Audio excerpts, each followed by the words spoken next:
So welcome back to another rebuild here on NBA 2K25 Next Gen. In today's video, we are back with another rebuild challenge here on 2K25, and it is the 30-plus-year-old rebuild challenge. Now, this is a video I have done in previous 2Ks. It got some pretty good feedback the last time I did it, so I thought might as well bring it back here to 2K25 as we try to ease back into some challenge videos. Now, this one is pretty self-explanatory. Basically, every single player that is in my 10-man rotation must be 30 years or older, and of course, by the end of the video, the goal is to win a championship. Now, obviously, there's the other side of this too. I am going to do it likely next week or the week after, whenever you guys want to, but instead of 30 or younger, it's typically going to be 25 or younger just to make it a little bit more challenging. But yeah, obviously, there's positives and negatives to 30 plus years old, because it means a lot of these guys have already kind of hit their prime, but there's also the part of it that 2K regression is going to hit crazy. So it is definitely not the easiest one in the world, if I'm remembering correctly.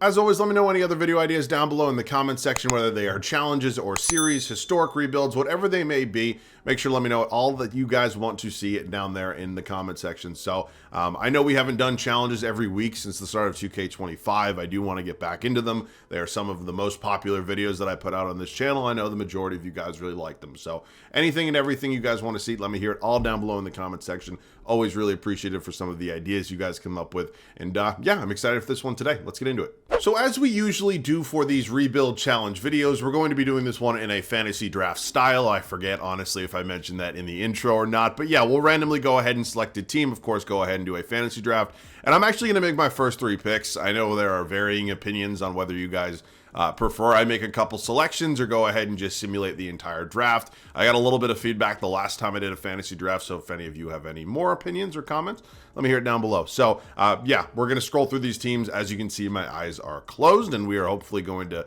luck ourselves into a pretty good draft pick. Again, whoever I draft, not going to be one of the Luka Doncic or Victor Wembanyama's of the world, but maybe we can get a little bit of an older superstar. Stop. And it is going to land us on the Atlanta Hawks. I have no, oh my God, we're picking third. Wow, we are getting lucky. So Giannis, 29 years of age, and then Jokic, also not a possibility for me here. So yeah, I mean, immediately jumping out at me is Anthony Davis or LeBron James. Of course, you have Kevin Durant and Steph Curry here. The thing that I am definitely going to have to keep in mind as I go through this is that if I were to draft like LeBron right off the rip, I'm going to have to kind of hinder into some of his retirement years. And honestly, I can say the same thing about Durant or Curry. I have seen both of them retire at the end of year 2, and I really don't want to be stuck in that situation today. So not that they're, not great players. They are certainly some of the greatest players the sport has ever seen. I'll just let you know right now, I'm leaning more towards an Anthony Davis or maybe even a Joel Embiid, strictly because I know they won't retire at the end of 3 years. So I know Anthony Davis is a higher overall, but honestly, I don't really ever get Joel Embiid in these videos, and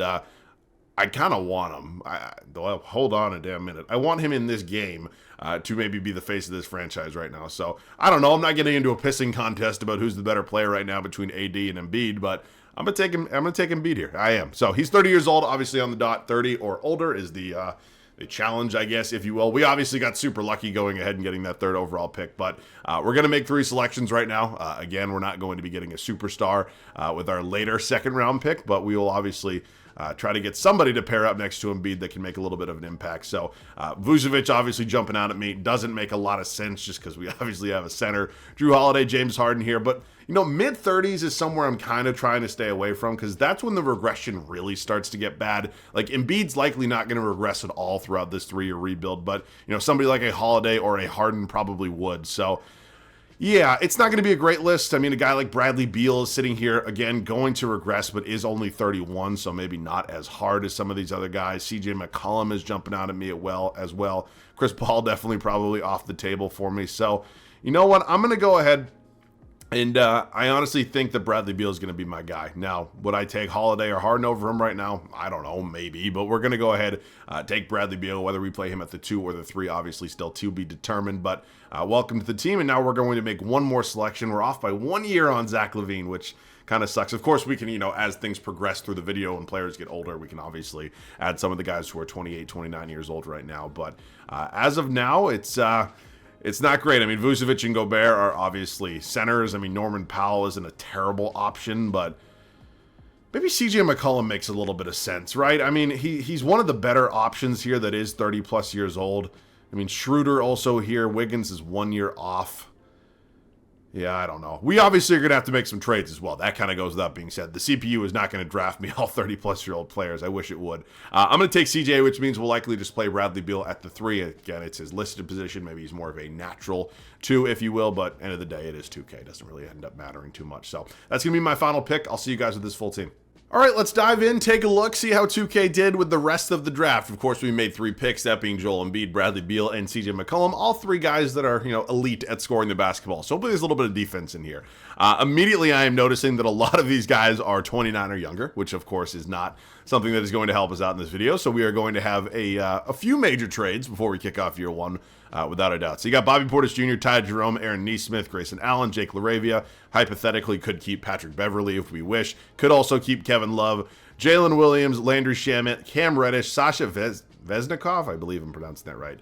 Yeah, there's going to be a lot of moves that have to be done. Of course, I run 10-man rotations pretty much 95% of the time. So it's only going to be the 10 guys that are in that rotation that have to be 30 or older. I'm not going to worry about my 12th man if he's 27 years old. He's never going to see the floor anyways. So that's the team. It's not terrible. Again, it's just going to have to be a lot of moves made because we obviously have to be in the parameters of this rebuild challenge.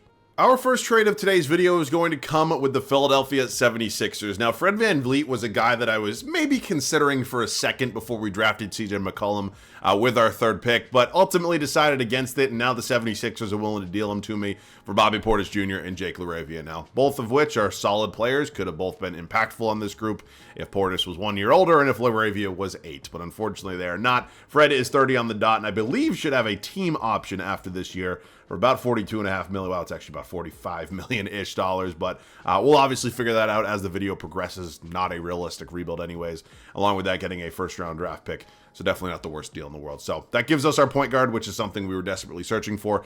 We are now definitely looking for a power forward. Something else to keep in mind, yes, my dumbass did remember to turn off previously traded draft picks. So that Sixers pick is the only outside draft pick that we have. And of course, every other team has every single one of their selections. If I'm being completely honest with you, I don't love trading for Draymond Green because he doesn't really have the impact in 2K that he does in real life. But here today, we don't have a lot of power forward options that are 30-plus years old. Draymond Green, obviously 34 years of age on a multi-year contract, and is definitely one of the better options, believe it or not, for us in terms of power forward. So if I can get him, I'd take it. I don't want to give up an absolute haul for him. I'm currently offering Aaron Nesmith and Grayson Allen, which, is certainly I don't want to say hefty price, but it's not a chump change type of deal, if you will. So Draymond Green, if we can get him, I'll take it. It's, again, not the greatest trade in the world, but it solidifies our starting 5, which is something I was certainly looking to do. So I think at this point, we're just going to have to work on the bench a little bit. No other major moves coming, though. Next trade up is going to be a deal with the Los Angeles Clippers. It is going to land us 2 potential bench pieces as we head into year 1. Now, Taurean Prince is obviously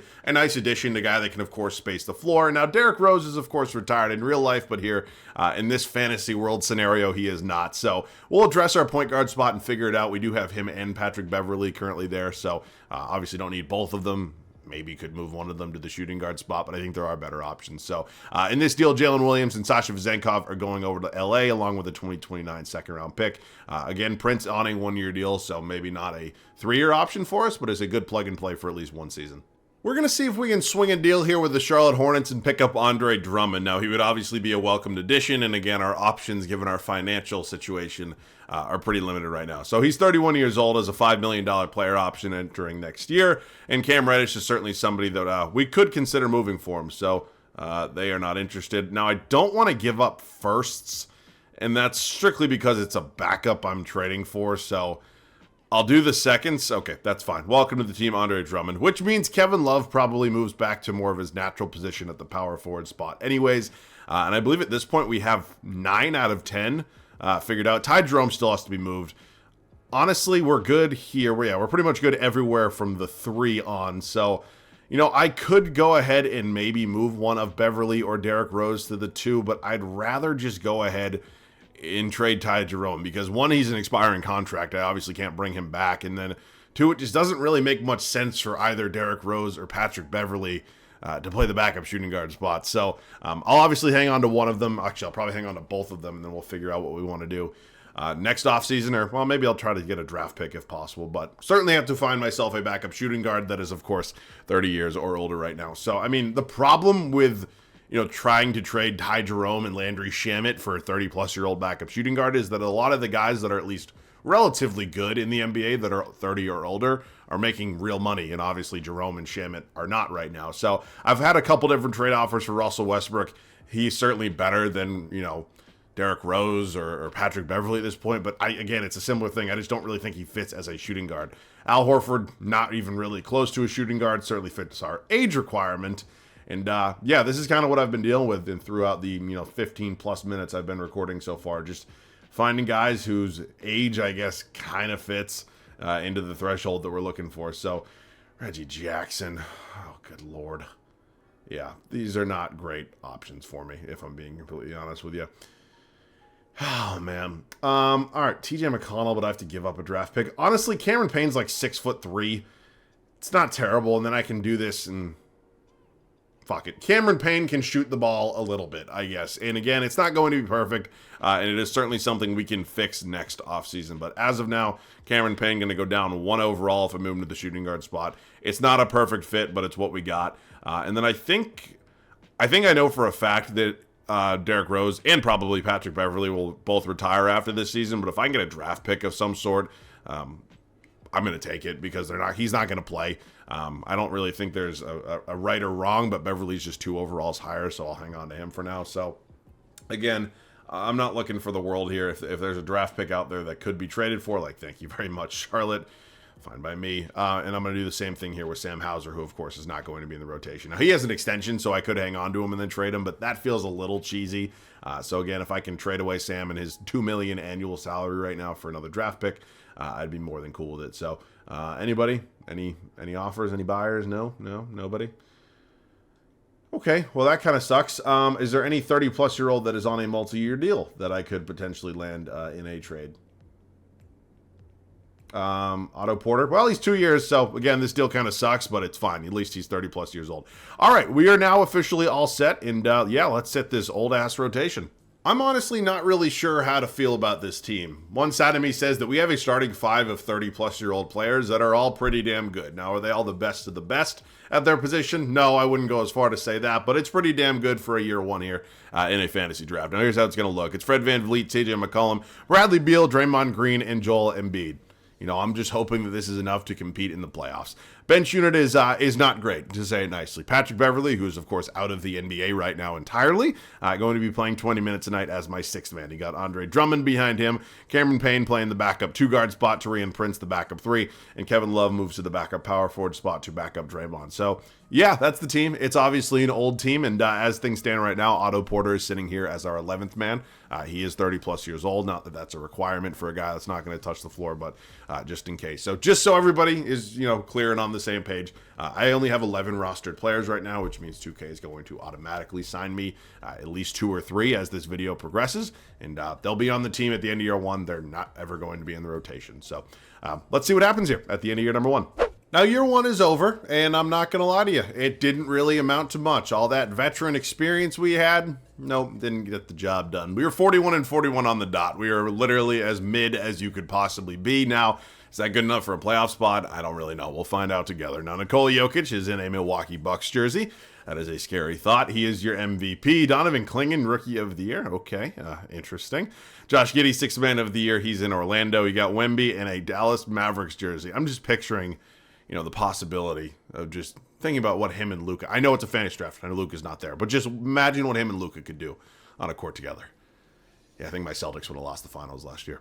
Amen Thompson, Most Improved, LaMelo Ball, Clutch Player of the Year, and Chris Finch, 62-20 there in Minnesota, takes home Coach of the Year. So, yeah, as I mentioned, 41 wins isn't great. We are going to be in the play-in. We're going to be fighting either for the 7 or the 8 seed, and we will maybe make the playoffs. I honestly have no idea. All right, let's dive into some of the numbers, see who was good, see who was not. Joel Embiid, pretty solid, 25.5, 12.5, about 3 assists a game. I mean, again, when you play with injuries off especially, Joel Embiid's going to be dominant. You got CJ McCollum in here, about 18.5 points a game. Bradley Beal not far behind at about 17.5. These two were relatively similar when you look across the board, just kind of in the grand scheme of things. Fred VanVleet was not great, and that's a little disappointing. I wasn't necessarily expecting, prime Fred VanVleet when he was going to go up and, put up 19 or 20 points a game like he did in some of his later years in Toronto, but I don't know. I just expected a little more, I guess.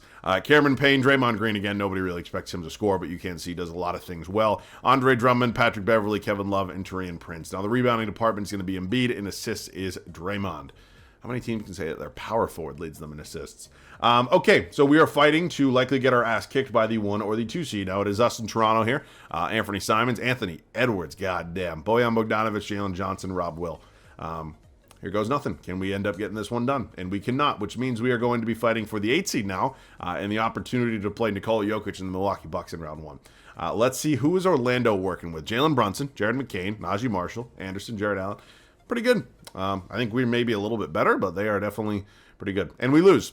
We lose, which means we are not in the playoffs, and we will have a lottery pick. Of course, we can't use said lottery pick because nobody in the draft is going to be 30 years or older. So Trae Young leading the charge there in Minnesota. He's your Western Conference Finals MVP, and Jokic in the Bucks are representing the East, and it is Trae Young and the Minnesota Timberwolves getting it done in year 1 in the finals. So let's approach offseason number 1. Kevin Love, Eric Gordon was actually here as well. Looks like CPU just signed him out of free agency, but this is going to likely happen a couple more times throughout this video just because, again, everybody's going to have to be relatively older. The good news for me is that as these videos go on, and, as this video specifically, more players are going to become available for me. When I do the 25 or younger version of this, it's going to be less and less players become available. So that's the one kind of positive I'm taking away, that some players have, likely recently turned 30 years old, which, again, could be a good benefit for us. We're projected the last pick of the lottery at number 14, probably going to stay there, and it does. It is obviously going to be a trade asset. It makes literally no sense to hang on to this pick and just have the CPU draft somebody for me. So no drafting today, but when we do the other side of this, the 25 or younger, we will be drafting quite a bit, I have to imagine. But as of now, let's sort out some deal what we want to do. We're going to try to swing a deal here with the Oklahoma City Thunder and maybe land ourselves Derek White. Now, is Derek White, a significant jump from CJ McCollum? Look, I'd say he's a little bit better rounded, but I wouldn't say he is like leaps and bounds better than CJ. But he's 4 overalls higher, he is younger, and we know his regression is not going to hit as hard. I also didn't think it would be as challenging to trade for him. I didn't think he'd be a 4-star player, but he is. So I'm not going to give up a ton for him if there are, if there's something here that I can, oh, wow, okay, that was actually a lot easier than I thought it was going to be, which means that he's going to take over at the 2. I obviously could hang on to Bradley Beal, but I still think there's some other deals out there that I do want to make. But I'm excited to have Derek White, obviously a 4 overall jump, and it's going to be nice for us. Now, after the season he just had, Fred VanVleet is not deserving of nearly $45 million next season, but letting him go would be asinine just considering our cap situation.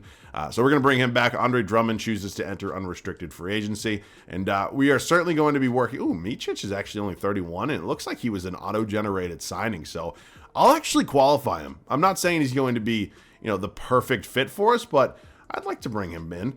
Same with Andre Drummond. He was probably the better option, or one of the best options for us, quite honestly, at that backup center spot. Now, Taurean Prince, Cameron Payne, these guys are all going to be entering unrestricted free agency, and we don't have any sort of bird rights on them. So we'll see if I can get them back. But first, before I do anything, I am definitely going to look to maybe make some upgrades in the starting 5. I don't know if this is a shock. It really doesn't surprise me too much, but Pascal Siakam is actually one of the better options that is 30 plus years old at the power forward spot. Now, is this a position I absolutely 1000% have to upgrade? No, I think given what I expected Draymond to do last year, he kind of filled his role. But in years of experience, I've learned that regression hits some players a lot harder than others. And unfortunately, Draymond Green and Bradley Beal are 2 of those players. So if I can maybe move off of Beal, land myself Siakam, I think it would be a pretty good addition to this team. Unfortunately, I don't really have any other players that I have that are available to trade right now. So if there's any way I can maybe get Siakam for a couple draft picks, I think it's about as best as I can do, because there are no, young players hanging on to this team. And oh boy, we are running out of options here. So that might have been a bit of an overpay. That could have been a slight mistake, but I think Siakam is well worth it. He's going to obviously pair up with Draymond, and, we're just going to have to continue to work things out, and hopefully we get lucky. Quite honestly, I'm surprised that Josh Hart is 30 years old. I didn't think he was even remotely close to 30, but he is, and we're going to basically do a 1-for-1 swap and bring him in. He'll take over at our starting small forward spot. Now, It's not that I'm not worried about regression with Josh Hart, because I'm assuming we'll see some of that at some point or not throughout this video. But something I know for a fact is he's going to jump up a few overalls when I move him to the small forward position, which isn't necessarily going to kill me. So we're going to go ahead and slide him to the small forward position where he goes up to an 87 overall. Again, just a little bit of a cheat code here. Thank you very much, 2K. But I would say our starting five is easily improved. I tried to consider some different Fred VanVleet trades, find myself a new point guard, but we don't have a ton of assets, and there's not a lot of point guards here that are 30 plus. Like, I would certainly do it for Jamal Murray, but he's 28 years old, and we're just kind of running out of options here. So yeah, he didn't play well last year, Fred VanVleet, and he probably doesn't really deserve the salary that he's making, but we got to do what we got to do. So we now need to find backups for the 1 through the 4, which is much easier said than done. So I certainly want to solidify the backup point guard spot. Again, this is really because we don't have many other options. The backup shooting guard spot, these options all kind of stink, to be honest with you. Small forward, kind of the same thing. Otto Porter, throw him a 2-year deal. Why the hell not? Again, these aren't going to be great. Taurean Prince is not going to come back. Same with Cameron Payne. Micic is qualified, so there's a world out there where maybe I could get him back. But Landry Shamet would be fun, but he's 28, so Evan Fournier, Damian Lee, probably going to have to do it. And then, honestly, like TJ Warren, I guess this bench is going to really, really stink as we head into year number 2. So, what are we working with? We just need a shooting guard, right? I think it is just shooting guard. So, yeah, I'm nervous. I'm not going to lie to you all. I think we're in a very, very kind of fluid situation right now that could definitely go well, and it could definitely go poorly pretty quick. So, Micic is 6'3". He actually has a B+ 3-point shot, so I'll give him a 2-year deal if he's willing to accept that. And he is. Okay, we'll just move him to the shooting guard spot. Again, not a perfect fit, but is certainly the highest overall that we have, and is, of course, on the lower end of the 30-plus-year-old players. So, yeah, I'm nervous. We are here at the start of year number 2, and we're actually pulling off a relatively big trade here with the Houston Rockets. Now, Fred VanVleet, of course, is an expiring deal after we picked up his nearly $45 million team option entering year number 2. Josh Richardson was one of the auto players that 2K just signed for me, along with 2 second-round picks. They're going to Houston for Dennis Schroeder and Nick Claxton. Now, in terms of age, we get 1 year older with Schroeder than VanVleet, but we upgrade 3 overalls.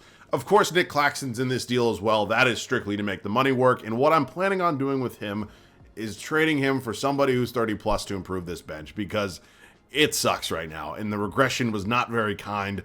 And yeah, I don't love giving up draft picks like they're nothing, but Schroeder is an upgrade, at least according to 2K. And we now have another trade to make. We're swinging a deal here with the Los Angeles Clippers. Now, on paper, this one might not make the most sense in the world, but obviously we are getting 2 guys that are 30 plus years old. They are veteran players, but they are still pretty decent players. We're not going to be playing bums on the bench, which of course was my biggest goal. So yeah, if this was a normal rebuild, not a trade I do in really any world, but of course it is not. Nick Claxton is only 26, and Valanciunas and DFS are now going to be here. So this also leaves out some other possibilities. You know, I can certainly maybe move on from Andre Drummond right now. I could either keep DFS at the 4, I could maybe move him to the 3, but long story short, what I'm really trying to say is a few more trades are coming.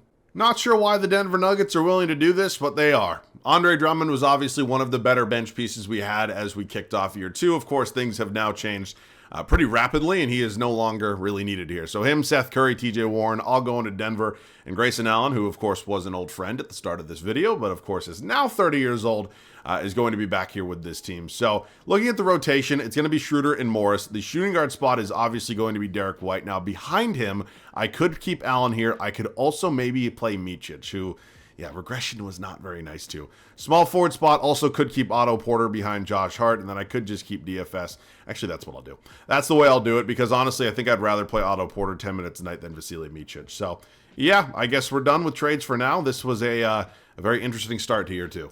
At this point of the video, we've pretty much traded every single draft pick that we've had access to. And of course, that is good and it's bad, because, you know, it's good that we've upgraded this team, but it's bad because if things don't go well this season, we don't have a lot of assets to upgrade this team as we enter year 3. So it's a risk, no doubt, but I did not want to just throw away another season. And in all seriousness, that's probably what I would have been doing if we did not make the trades that we just did. So looking a little bit different than I initially anticipated, but here's how things shook out for year 2. It's going to be Dennis Schroeder and Derek White in my backcourt. You got Josh Hart here at the 3, Siakam at the 4, and Embiid at the 5. Now, the starting 5 is certainly better than it was last year. I don't think anybody is really going to doubt that. I think this team fits a little bit better. There's obviously more defense here, and hopefully Embiid can just dominate because that's what we're really going to need out of him. Now, DFS is going to be my sixth man, not a traditional sixth man, but I absolutely despise having centers as sixth men. So Valanciunas will be the backup at the seven. He'll be the seventh man backup at the 5. Of course, brought back Grayson Allen now that he's 30. Signed Monte Morris.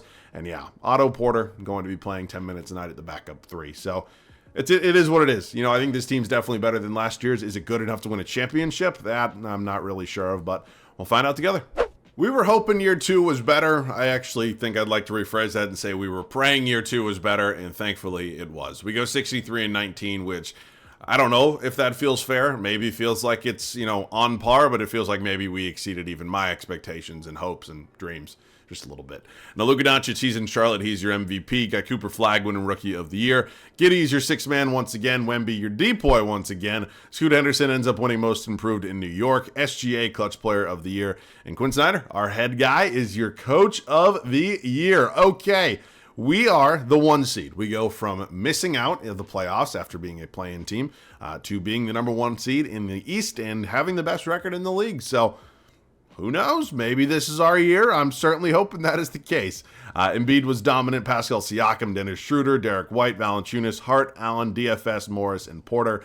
Rebounding department, Embiid. And assists is Josh Hart. Okay, round 1. Us and the 8th-seeded Indiana Pacers, who, coincidentally enough, still have Halliburton. You got Colin Sexton, Sadiq Bey, Kuminga, Tingus, Pingus. You got quickly off the bench, Jonathan and Bogo, Zach Collins. Pretty decent bench unit as well, so I think our starting 5's better. Their bench is probably better, but come playoff time, that doesn't matter too much. Now, we end up sweeping them, moving on to Toronto here. Simons, Edwards, of course, we saw them last year in the play-in, and it did not go well for us, so maybe it goes a little bit better here in the second round. We split the first 2 at home, win game 3 on the road, lose game 4. We are now 2-2. We go down 3-2, force game 7, lose game 7. Disappointing, man. Disappointing. And it is the same exact finals as last year with the Bucks and the Timberwolves get it done once again. Who's on this Timberwolves team? Just curious. Okay, well, that feels a little unfair. Not sure how you get Trae Young and Zion Williamson, but they somehow managed to do that. LeBron was actually with the Celtics. Oh, my God. I'm not seeing any Atlanta Hawks here, which is good news for us, of course. Staff retirements, Popovich calling it a career. Yeah, man, I'm nervous. I'm not gonna lie to you. We certainly don't have anything in the lottery department. We've traded pretty much every draft pick we have access to, but I definitely feel more confident about our team right now. The question is, do I go out and get Mike Stauffer? I think I do. Quinn Snyder has good ratings, and ultimately I think he's a decent coach, but if I want any chance here in the final season, I need somebody who's just a little bit better. So please tell me we get him. Shit. Please. Thank you. All right, Mike Stauffer is going to be our head guy. Now we approach the 2026 NBA draft. Just want to make sure we have nothing. We do not. We have 1 tradable first-round pick. Isaiah Evans, of course, 20 years old. I'm not going to bring him back. Qualifying, we have none. The good thing is I don't think we have any major free agents. Like DFS is certainly one. But yeah, other than that, there's really not anything here. So I am certainly going to consider a few different trade offers. Again, we don't have a lot to work with here in the assets department. So I'll look over some of the options here in free agency and everything like that. But I don't know if there's anything major coming.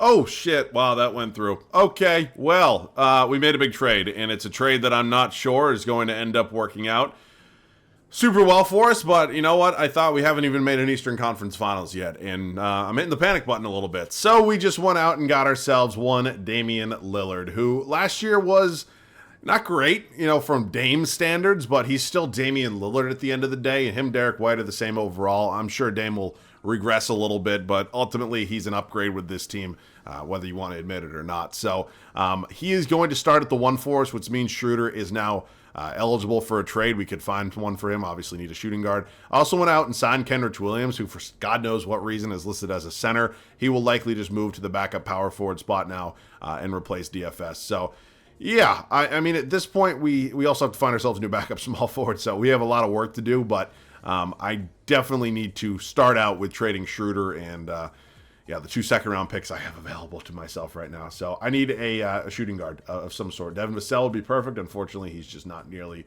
young enough. Yeah, I did not put myself in a great position, to be completely honest, with any of you right now. Shit. Well, that sucks. What happens if I play one of Dame? He's only 6'2", or Schroeder, who's only 6'1". Yeah, it's probably not great. Oh, baby. The problem here with the shooting guard spot is if you look at shooting or point guard spot, it's Steph Curry, who you just can't trade for. Dame, who obviously we just made a move for. And then the final option here is Dennis Schroeder, who we obviously had. So I'm going to make a trade.